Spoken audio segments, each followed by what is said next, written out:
together. Radio 91, where it's always better. Where it's always better.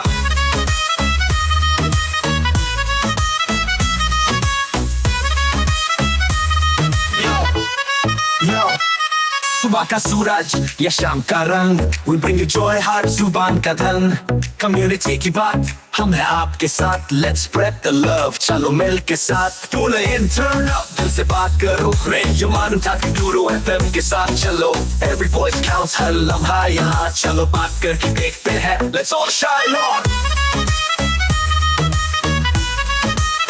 Yo, let's all go. सेहत की बात और dreams to share. Radio Manu 92 FM, we're always there. From unity to joy, we bring the light. Every word, every tune makes everything right. Listen up, it's time to unite. Radio Manu 92 FM, shining bright. Dill se suno, we love and care. चलो बात करके देखते हैं, let's take it there. So come along for the ride. Radio Manu 92 FM, we're by your side. चलो बात करके देखते हैं. Your voice, your guide.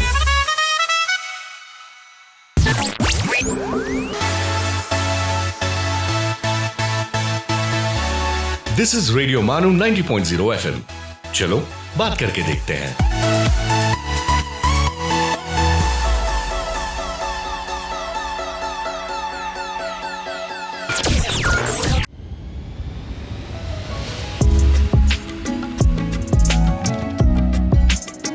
ये है रेडियो मानू 90.0 FM, पेश है अदबनामा.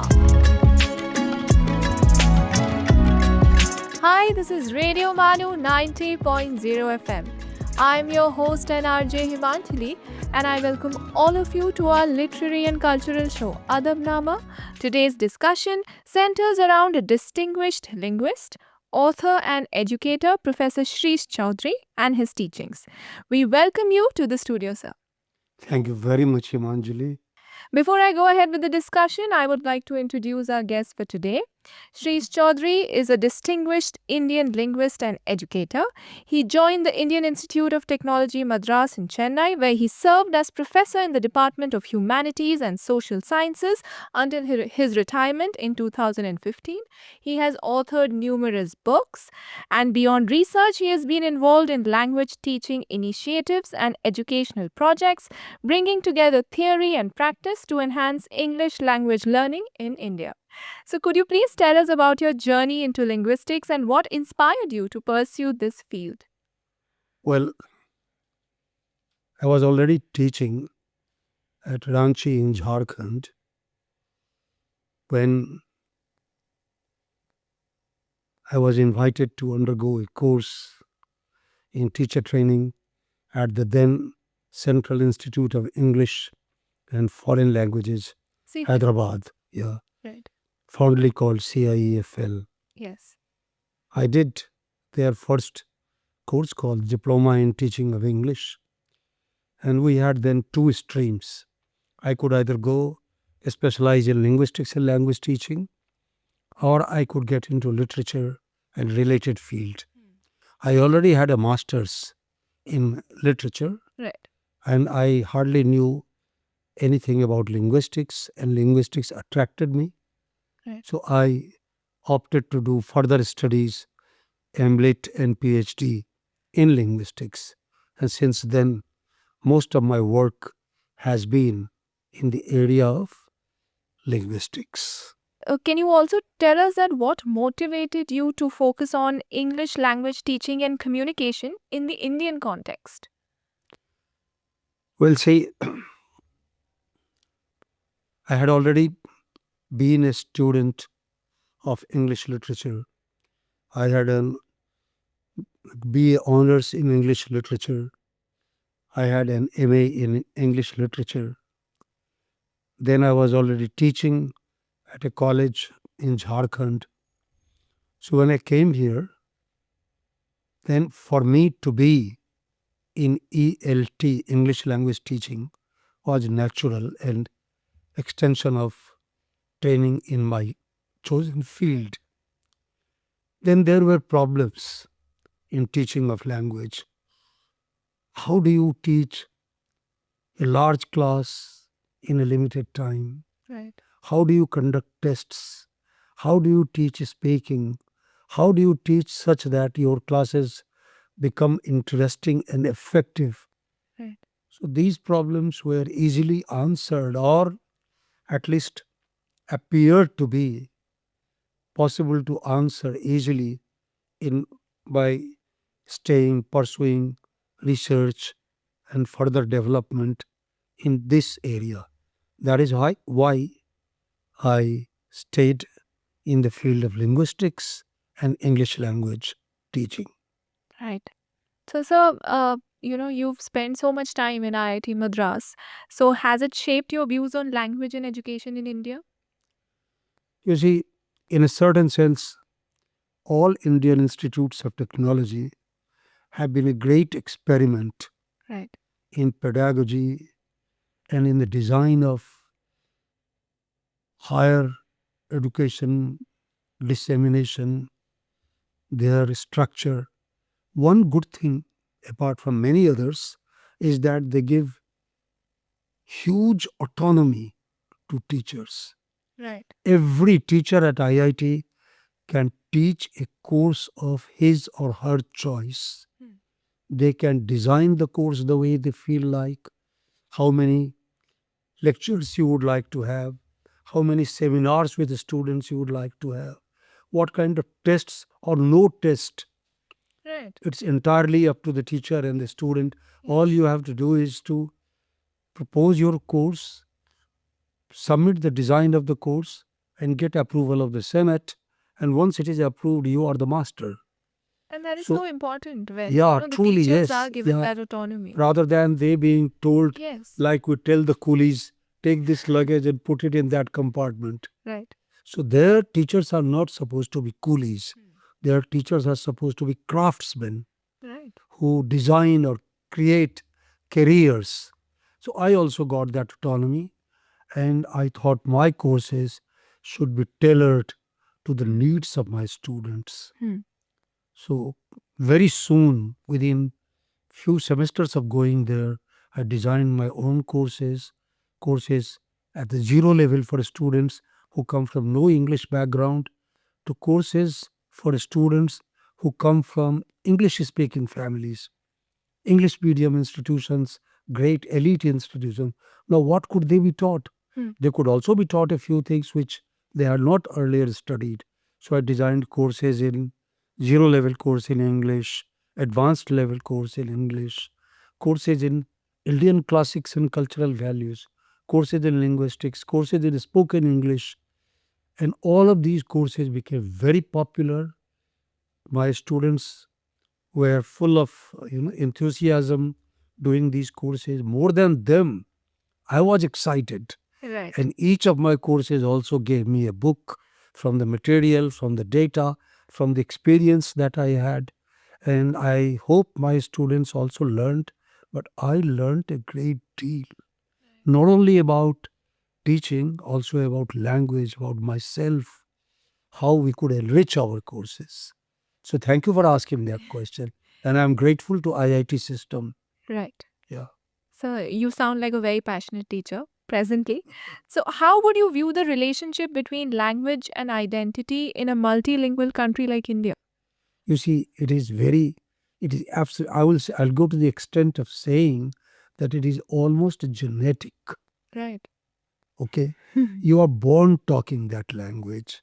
True. And it will be a pity for any one of us to lose, just like you can't afford to lose your mother, though you have to. Can't afford to lose your place of birth, which made you whatever you are.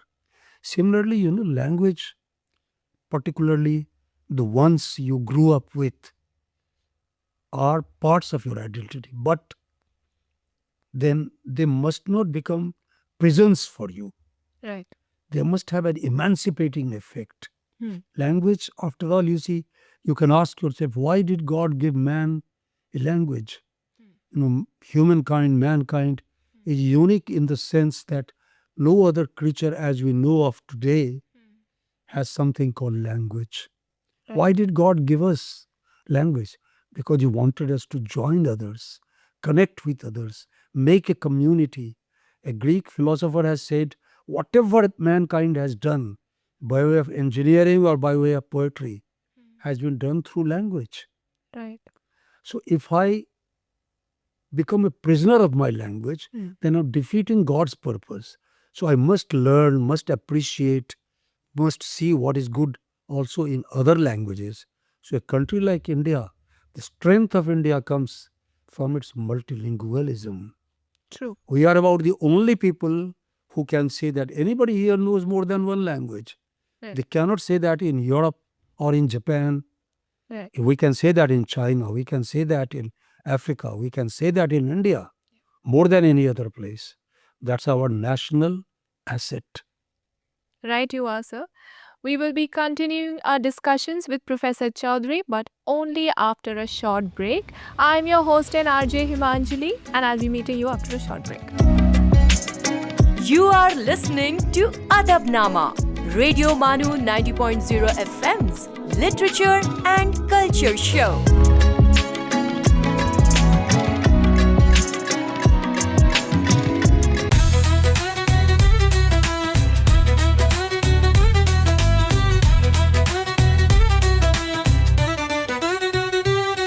ये है radio मानू, एक community radio station. So join the wave, come along for the ride. Radio Manu 90.0 FM, we're by your side. चलो बात करके देखते हैं. Your voice, your guide.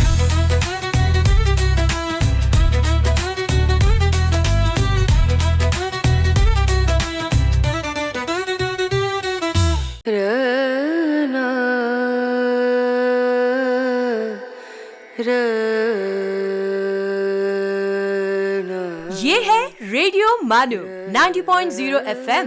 आइए अब सुनते हैं the mindful minute.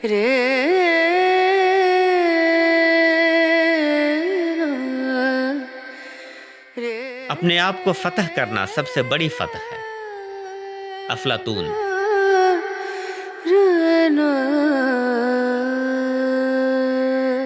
Ann Lander said, and I quote her, "It is not what you do for your children, but what you have taught them to do for themselves that will make them successful human beings."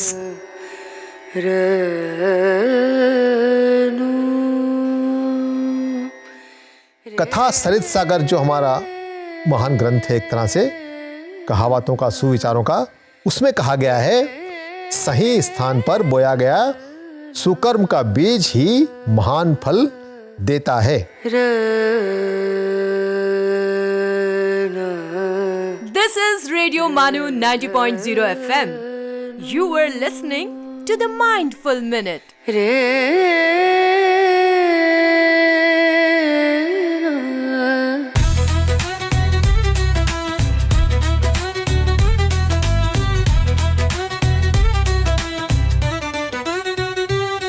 Sales, marketing और brand promotions के लिए हमसे राब्ता करें radiomanu@manu.edu.in पर। So join the wave, come along for the ride. Radio Manu 90.0 FM, we're by your side. चलो बात करके देखते हैं. Your voice, your guide.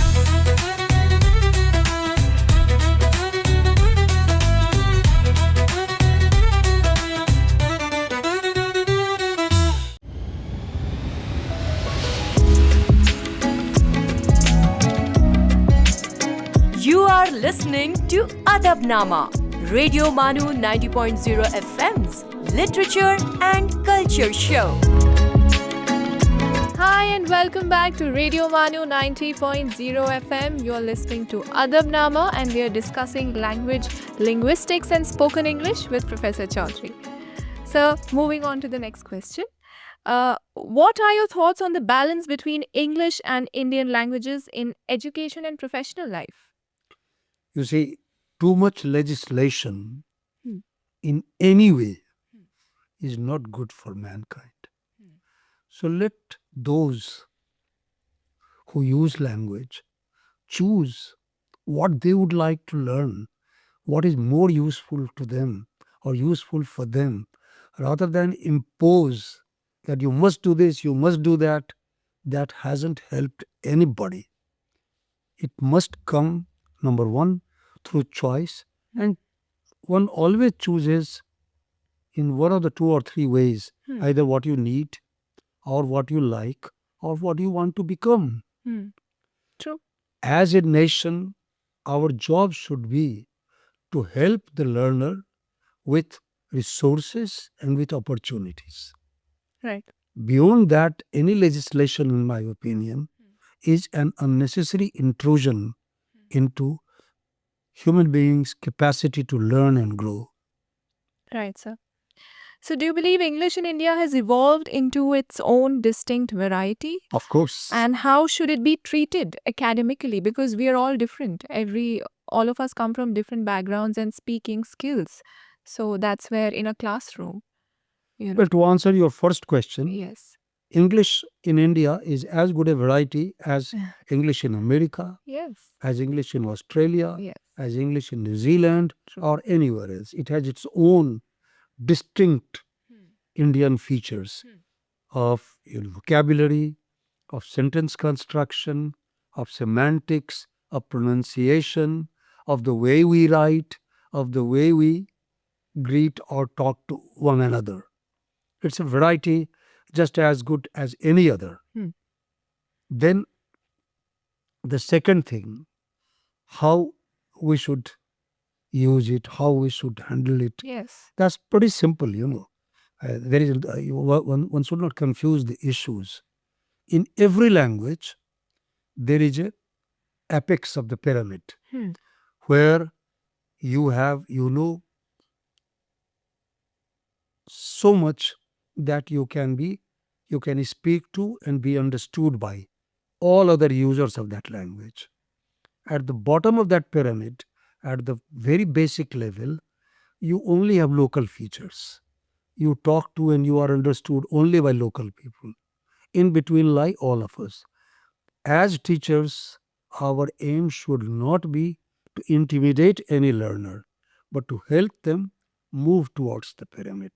After all, we learn English to be able to communicate with the world. I have not learned English to talk to my mother or to my brother or sister. Okay? So at home, fine. Whatever language I have is okay, serves me well. I won't like English to replace my mother tongue, which is Maithili. But I would not like to become a prisoner of Maithili. Even in Australia, no matter what, I would speak only in English. Today, English is India's strength. That our boys and girls are working worldwide in the field of information technology, in the field of computer science, is not just because of their knowledge of computer science and engineering, but also because they are as good at English as anybody else. English is our national asset. right. We must develop it and we must make the best use of it. Right, sir. So, as you were saying, as we were discussing, that English has a lot of varieties. So, do you think culture plays a role in shaping communicative skills? It's both ways. Both ways. It's like egg and Right, chicken, right. It's both ways. Culture shapes your language. You see, look at the English of young people. Right. My grandson speaks English and I speak English. But he subscribes to the culture of young people. Yes. Okay. Oh. I subscribe to the culture of another generation. Yeah. I mean, the words we knew are totally different now. They have totally different meanings in this generation. Yeah. Actually, I don't think I can understand many words of your generation without your help. True, but I mean, that's how a language evolves, sir. It Perhaps, changes. yes, I think change is the you are way. right. Right. Nobody should and nobody can arrest change. True. So, sir, your writings often explore the intersection of linguistics and everyday communication. So, how do you choose your research themes? Like, what interests you? You see, it all comes from my own need. Right. Once I had a very simple question. When two people know each other, they know the language, why do they misunderstand each other? Why does mishearing occur? So I took a project where we checked the reasons linguistic factors underlying mishearing. And we found that there are a certain number of things like, attention, knowledge of subject, one's own prejudices or expectations that cause. Similarly, while teaching a course, I had this very funny question. How did the British test their students when there were few students of English? Well, English was taught only in few schools in the late 18th century, early 19th century. So that took me to see into the history of English language teaching, and that took me into the history of English language in India. Then I found, that Englishmen who came here first used Portuguese. What did Portuguese use in India? They used Persian. What did Persians use in India when they came here? They used Sanskrit. Right. Similarly, who were the first learners of these languages? So all of these questions, kept troubling me. Then finally, I took a project which became a very massive 9-year project called A History of Foreigners and Foreign Languages in India. Right. So that itself became, at that time when I began, there was nobody else. A lot of people discouraged me. Arey, you are not in history. You don't know anything about historiography. How can you get into this project? Yes. But, I had something compelling inside me. Yeah. I must do something. I must find. But I can't say I have found all the answers, but I have found all the relevant questions or many using which coming generations can do a lot more. That book came out from the Cambridge University Press, History of Foreigners and Foreign Languages in India. Right. And I am happy that I have been able to bring this research field to the agenda of my younger colleagues. Yes. Therefore, I'll close here. Sorry. I'll stop. No, here. no. One must not be a prisoner of only one's chosen field. You are in English, you are in linguistics. Yeah. Does anything stop you from attending a seminar in history No. or in economics, Not at all. or for that matter in physics? The day I started attending seminars in physics, I knew why Newton was the product of a certain age. At the same age also produced Dr. Johnson, Pope, Adam Smith, Goldsmith. Right, you are. Because when a society grows, like I've seen Hyderabad changing, Yes. then it does not grow only in one side. It's not that your roads are good and restaurants are bad. Your restaurants will also have to grow. Your roads will also have to change. Right. So, one should not be a prisoner of one's quote-unquote chosen field. You enrich your field when you also look into your neighbor's work. You're right. And I would also like to say, if your research begins with how can you do this, you're going in the right direction. Perhaps. It happens with most of us. Yes, truly. So, we will continue more discussions on this topic with Professor Chaudhary, but only after a short break. I'm your host and RJ Himanjali, taking a short break. You are listening to Adabnama, Radio Manu 90.0 FM's Literature and Culture Show.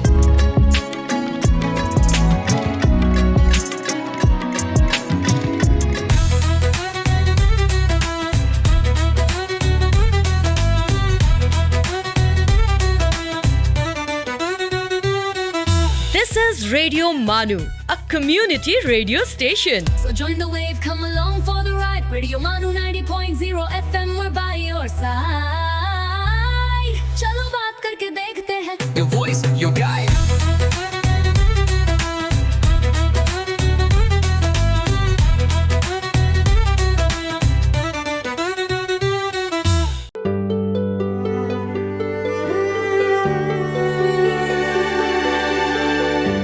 Let's listen to अर्ज किया है. आदाब, मैं हूं doctor हशमत.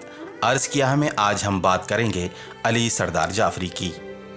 शिकायतें भी बहुत हैं, हिकायतें भी बहुत. मज़ा तो जब है कि यारों के रूबरू कहिए. अली सरदार जाफरी उत्तर प्रदेश के कस्बे बलरामपुर में पैदा हुए. लखनऊ और अलीगढ़ में तालीम पाई. उनका शुमार उर्दू के अहम शायरों और अदीबों में होता है. उन्होंने तरक्की पसंद तहरीक को परवान चढ़ाने में अहम रोल अदा किया. तुमने फिरदौस के बदले जहन्नम देकर कह दिया हमसे कि गुलशन में बहार आई है. तू वो बहार जो अपने चमन में आवारा, मैं वो चमन जो बहारां के इंतज़ार में है। अली सरदार जाफरी का शुमार उर्दू के मुमताज़ तरक्की पसंद अदीबों में होता है। खून की लकीर, नई दुनिया को सलाम, पत्थर की दीवार, एक ख्वाब और उनके अहम शेरी मजमूए हैं। तरक्की पसंद अदब और इकबाल शिनासी उनकी नसरी तसानीफ़ हैं। उन्होंने एक रिसाला गुफ्तगू भी जारी किया था। उनकी अदबी खिदमात के एतराफ़ में उन्हें ज्ञानपीठ अवार्ड और इकबाल सम्मान के अलावा कई एजाज़ात से नवाजा गया। अर्ज़ किया है में आप सुन रहे थे बातें अली सरदार जाफरी की। आपसे होगी दोबारा मुलाकात इस उम्मीद के साथ। आदाब।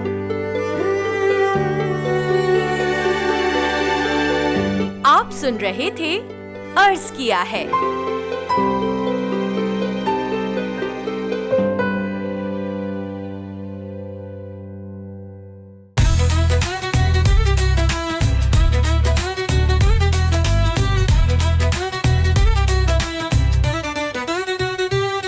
For sales, marketing and brand promotions, write to us on Radio Manu at manu.edu.in. So join the wave, come along for the ride. Radio Manu 90.0 FM, we're by your side. चलो बात करके देखते हैं. Your voice, your guide.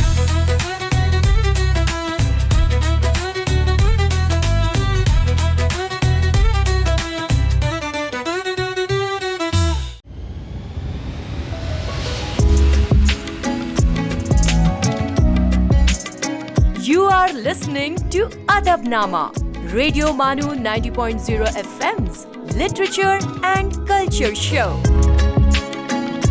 Hi and welcome, dear listeners. You're listening to Radio Manu 90.0 FM, and the show is Adabnama, where we're discussing language and linguistics with Professor Chaudhary. Sir, the next question for you. How do you see the future of linguistic research in India, especially in the digital and AI era?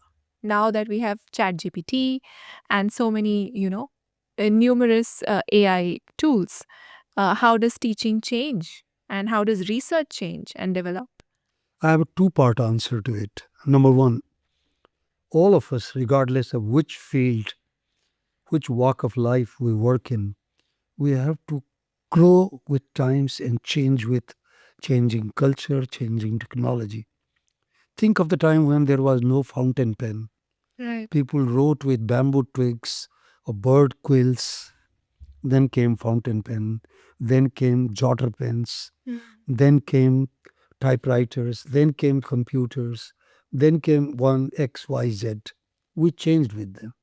So all of us, regardless of which field, of which walk of life we work in, we must also be up to date with current technology. Right. Okay. Number two, it's a pity that the society does not invest as much by way of resources and time in researching humanities, in developing technologies and tools which will also make teaching of subjects in humanities and social sciences more interesting and more effective. I will explain myself. What do I mean? Look at language, What is the research funding True. of anybody, let alone government, private sector, corporate sector, Yes. And you need language at every step. No matter who you are, no matter where you work, politics or business or engineering, space technology or catering technology, you need language.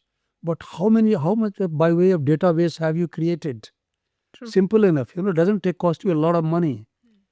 Can you tell me what are the 500 frequently used words in English in this country? We have not created an appropriate database because we haven't invested. We say, humanities, you don't need, give you 200 rupees and this is enough. That doesn't happen. Any big society, any advanced society or like an advanced organic body does not grow only in one part, one limb. Imagine having 10-foot hand and, dwarf feet. True.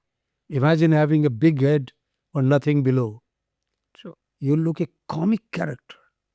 That is what we are doing. Our development, our growth must be organic, Right. your entire body. Hmm. That is not happening, unfortunately, partly because we are not pushing, Hmm. partly because society does not appreciate adequately the importance of every department. True. So, sir, like I'm from literature background, and sorry to say, but I find linguistics very dull. So, how would you make linguistics interesting for me? It's very simple. You see, any subject can be dull, any subject can be super interesting, Hmm. exciting. Right. Depends upon how it has been introduced to you and how you have approached it. Let's look at linguistics. Let's look at literature. Let us say you are looking at T.S. Eliot, cat poems. Okay? Have you know, I'm sure you're familiar with T.S. Eliot, Yes. Nobel Prize in Of course. The 1922. wasteland. At the age of 20, yeah, Wasteland, he got Nobel Prize for Yes. Wasteland in 1922 Right. at the age of 40. Yes. Okay? Yes. And masterpiece. Absolutely. Now, if you just present it like another work, it's nothing. But if you first say, this is how the world looked, how Europe looked in 1919, after the First World War, when no building was intact in London, Paris, or Rome. And then when you read it in the poem, it will suddenly mean much more to you. Right. It will be a record of that sort which newspapers don't make, which the Times London hasn't made, which Le Monde Paris has not made. Okay? So literature can become a living thing. In the Wasteland, T.S. Eliot consoles the Thames, cry not, dear river. Right. Okay? Right. And then he says things like, loitering heirs of city directors. After First World War, not only destroyed buildings, it also destroyed cultural values in Europe. Sex was not just a physical joy. It was an act of holy creation. But when you say, oh, anything goes, when you have no values, when you don't subscribe to values, then you are not only reducing the culture, you are reducing the entire human beings to something like subcultural and under-civilized race. So literature can also be presented like linguistics can be presented. I actually, if you ask me, and I was asked this question when I went to IIT Madras for my first job, the expert asked me, do you subscribe to literature or do you subscribe to linguistics? So I remember my answer. I said, sir, I do not know where one stops and the other begins. Absolutely. How can you appreciate Shakespeare or Eliot or anybody without good knowledge of language? True. And how can you have good knowledge of language unless you read literature? I still remember that line from Wuthering Heights, Emily Bronte, when, Catherine cries in ecstasy and tells Nellie, Nellie, I am Heathcliff. I'm so deep in love that I don't have another identity. Yeah. How do you appreciate it unless you appreciate language? True. How do you appreciate it? Shakespeare, when you say more better or, etc. Yeah, true. Wow, I love Wuthering Heights. So, lovely example. So, we are coming now to the end of our discussion. So, I just have one question for you. Okay, go on, please. So, how would you see the role of a teacher in today's times, and what advice would you give to young linguists now? Today, or 10,000 years ago, teacher's role hasn't changed. Wow. Teacher is there to help his student become an independent person. Teacher's job is to help turn a man into a human being. True. You are a facilitator. Right. You are a helper. And your job is to do only two things. Number one, help the student identify what he or she should know and then tell them how they can do it. It is for them to learn. Not everybody is going to be bookish. Not everybody is going to be very good at practical things, skills. But each person is going to be good at something. True. Your job is to help that person find his calling and then move in that direction, and to make yourself redundant. Right. Wow, sir.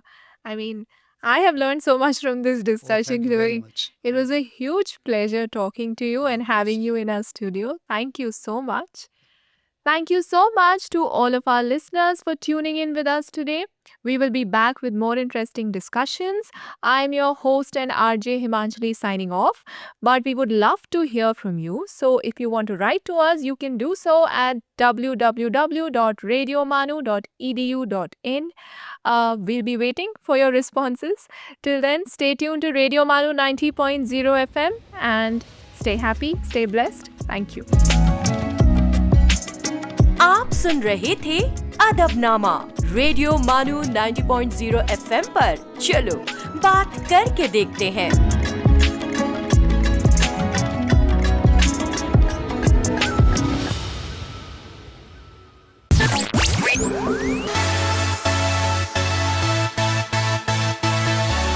This is radio मानू 90.0 FM। चलो बात करके देखते हैं।